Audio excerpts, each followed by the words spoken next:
सबसे पहले आप ये सॉन्ग सुनिए।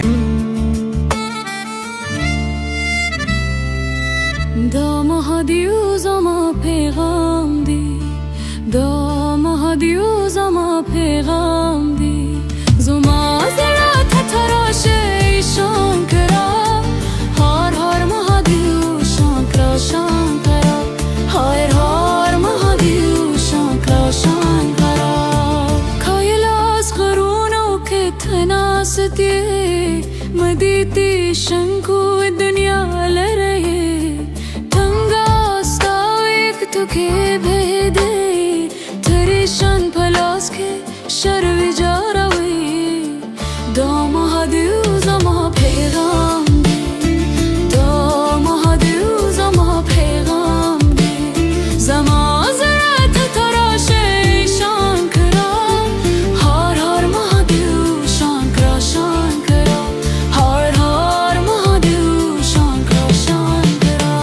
भगवान शिव का ये सॉन्ग गाया है एक ईरानियन मुस्लिम लड़की के द्वारा ईरान की नेटिव लैंग्वेज फारसी में यानी कि पर्शियन में। ईरान के द्वारा ये सॉन्ग रिलीज किया है 6 मार्च 2026 को, जिसमें एक ईरानियन लड़की इस पर्शियन सॉन्ग के माध्यम से भगवान शिव की महिमा का गुणगान कर रही है और ईरान में भगवान शिव की एंशिएंट हिस्ट्री को याद करती है। इस सॉन्ग में ऐसी पिक्स भी दिखाई गई है जिसमें ईरानियन मुस्लिम शिवलिंग की पूजा करते हुए दिखाई गई है और ईरान की प्री इस्लामिक हिस्ट्री से पहले पर्शिया के कोइंस भी दिखाए गए हैं जिन पर नंदी पे बैठे हुए भगवान शिव की कार्विंग बनाई गई है जो देखने में काफी ज्यादा प्राचीन लग रही है, जैसे कि आप इस वीडियो में देखिए।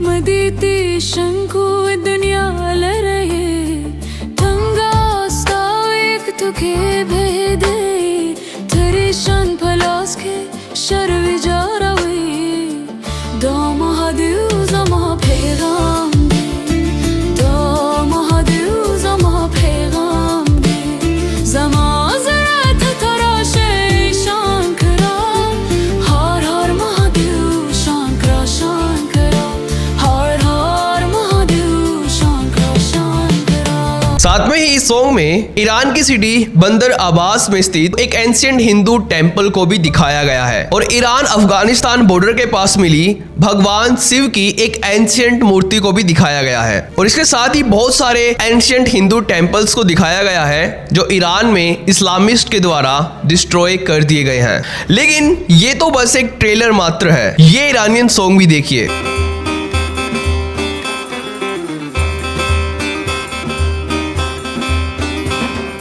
आई आई आई आज दिवाली है आई, ऐसे शुभ अवसर पर हम पूजे महालक्ष्मी। सब देव देवता आपको ही को पूजे। निर्मला माँ ओ मैया निर्मला माँ ओ छिंदेवाला परी महालक्ष्मी माता जी ओ छिंदेवाला परी महालक्ष्मी माता जी। आई आई आई आई आज दिवाली है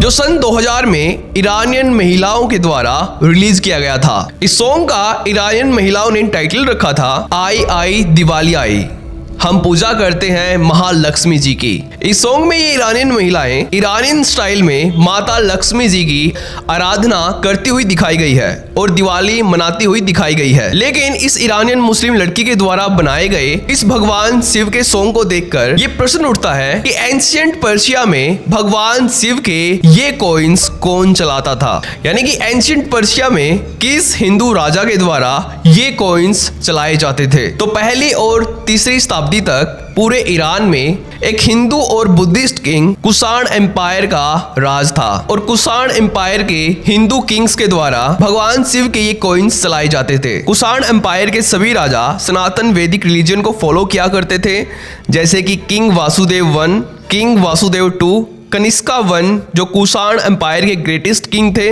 और कुजुला जैसे कुषाण राजाओं का पूरे ईरान में राज्य था। और उसी काल में ईरान में ऐसे भगवान शिव के कॉइन्स चलाए जाते थे कुषाण एम्पायर के इन हिंदू राजाओं के द्वारा। लेकिन ईरान में भगवान शिव की रियल हिस्ट्री को जानने से पहले आपको इनके बारे में जानना होगा। ये है एक एंशिएंट पर्शियन देवती जिनका नाम है वायु। एंशिएंट पर्शिया में वायु देवती को एक हाई रैंकिंग गॉड, डिस्ट्रक्टिव और क्रिएटर के रूप में जाना जाता था, जो एज इट इज सिमिलर है रुद्र के, यानी कि भगवान शिव के।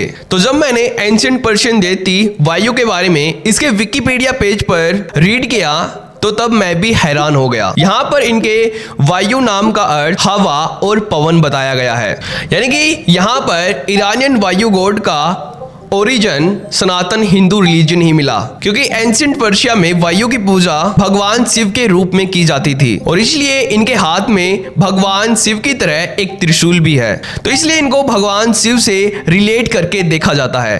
तो ईरानियन लड़की के द्वारा बनाया गया भगवान शिव के ऊपर इस सॉन्ग में ध्यान में रखने वाली बात यह है कि इस सॉन्ग के नीचे हजारों लोग कमेंट्स कर रहे हैं, जिनमें से कुछ कमेंट काफी ज्यादा इंपॉर्टेंट है, जैसे कि ये कमेंट जिसमें एक यूजर ने लिखा है, love the real actual culture of Iran, The Vedic and Avestan culture is real culture of Iranian people, not Arabic desert cult। यानी कि ईरान की वास्तविक संस्कृति से प्रेम करे। वैदिक और अवेस्ताई संस्कृति ही ईरानी लोगों की वास्तविक संस्कृति है, न कि अरबी रेगिस्तानी संस्कृति। तो यहाँ पर एक वर्ड आया है अवेस्तन। तो अवेस्तन एंशिएंट पर्शिया की नेटिव लैंग्वेज थी, जिसको संस्कृत की सिस्टर लैंग्वेज भी बोला जाता है, क्योंकि अवेस्तन के वर्ड्स डायरेक्टली एंशिएंट संस्कृत से ओरिजिनेट हुए हैं। जैसे कि अवेस्तन लैंग्वेज की काउंटिंग, अवेस्ता में एक को येक कहा जाता है, दो को दवा कहा जाता है, त्राइस को त्राइस कहा जाता है, चतवर्ष को चार कहा जाता है, पंच को पंच कहा जाता है, 6 को सस कहा जाता है, 7 को सप्त कहा जाता है, अष्ट को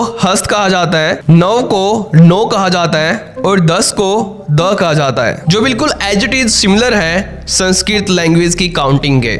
और इसीलिए एंशिएंट पर्शियन अवेस्तन को संस्कृत की सिस्टर लैंग्वेज के रूप में रिप्रेजेंट किया जाता है, जो संस्कृत के साथ deep structural, grammatical and lexical roots share करती है। और एंशिएंट पर्शिया की ये अवेस्तन लैंग्वेज का ये नाम डायरेक्टली एंशिएंट संस्कृत से ही ओरिजिनेट हुआ है। और इंटरनेट पर अवेस्तन लैंग्वेज के बारे में बताया गया है, पारसी मजहब की रिलीजियस लैंग्वेज अवेस्ता वैदिक संस्कृत से गहराई से रिलेटेड है, जिसमें प्राचीन अवेस्ता संस्कृत की एक सिस्टर लैंग्वेज के रूप में कार्य करती है और अक्सर दोनों भाषाओं में एक high degree mutual similar vocabulary पाई जाती है। दोनों भाषाओं की उत्पत्ति वैदिक पूर्वजों से हुई है और अवेस्ता के कई श्लोकों का साउंडिंग अंतरों को वेल एडजस्ट करके सीधे वैदिक संस्कृत में ट्रांसलेट किया जाता है। तो इसलिए ज्यादातर ईरानियन अपना मूल धर्म सनातन को ही मानते हैं, जैसे कि हम लगातार वीडियोज में जान भी रहे हैं। तो इसलिए इस ईरानियन लड़की ने भगवान शिव पर यह सॉन्ग बनाया है। तो अगर आपको ये वीडियो इंपॉर्टेंट लगती है तो इसको अपने रिलेटिव्स के साथ शेयर करना, और अगर आपको हमारा काम पसंद आता है तो हमें आपका समर्थन देने के लिए इस चैनल को भी सब्सक्राइब कर लेना और इस वीडियो को भी लाइक कर देना, जिससे वीडियो की रीच बढ़े और ये ज़्यादा से ज़्यादा लोगों तक पहुँचे। तो आज की इस वीडियो में इतना ही, तो थैंक्स फॉर वॉचिंग।